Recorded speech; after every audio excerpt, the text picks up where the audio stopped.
Tokoh sakti Kadiri yang dipenggal company, layaknya Robin Hood, maling budiman di Inggris. Maka di Kediri pernah hidup seorang maling sakti bernama Ki Bonkolono yang membagikan harta rampasannya kepada masyarakat yang kesusahan. Jangan lupa di-subscribe agar selalu menyimak sejarah Nusantara berikutnya. Terima kasih. Assalamualaikum warahmatullahi wabarakatuh. Dalam cerita rakyat, Ki Bonkolono dikenal sakti dan mempunyai aji pangkasona, yaitu ketika terbunuh dan menyentuh tanah, maka badannya bisa menyatu dan hidup kembali. Memang tanah Jawa, seusai Perang Jawa atau Perang Diponegoro, dalam keadaan yang sulit. Hal itu disebabkan Belanda melakukan tanam paksa untuk mengisi kas gulden mereka yang habis.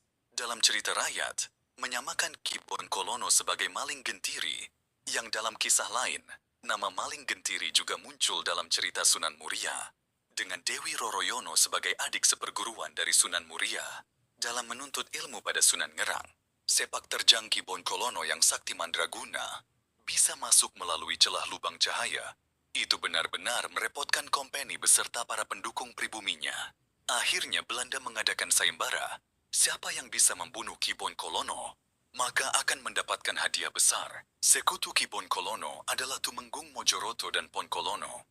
Berduyun-duyun jawara pribumi berusaha mencari keapesan dari Ki Bonkolono, hingga akhirnya hari apes Ki Bonkolono tiba. Setelah terkepung oleh para pendekar bayaran, Dadan Serdadu Company kemudian ditangkap, maka kepala dan badannya dipisahkan. Jasad tanpa kepala dimakamkan di perbukitan Mas Kumambang. Cerita yang berkembang, ilmu Pancasona atau rawa rontek yang dipunyai Ki Bonkolono akan tidak berfungsi jika jasadnya terpisah Sungai Berantas. Maka setelah dipisahkan jasad dan kepalanya Ki Bonkolono di Sungai Berantas, maka tidak nyambung kembali badan dengan kepalanya. Inti dari kisah ini adalah 1. Ki Bonkolono mencuri dikarenakan adanya penindasan dari company. 2. Jawara yang rakus yang menjadi antek company sangatlah biadab.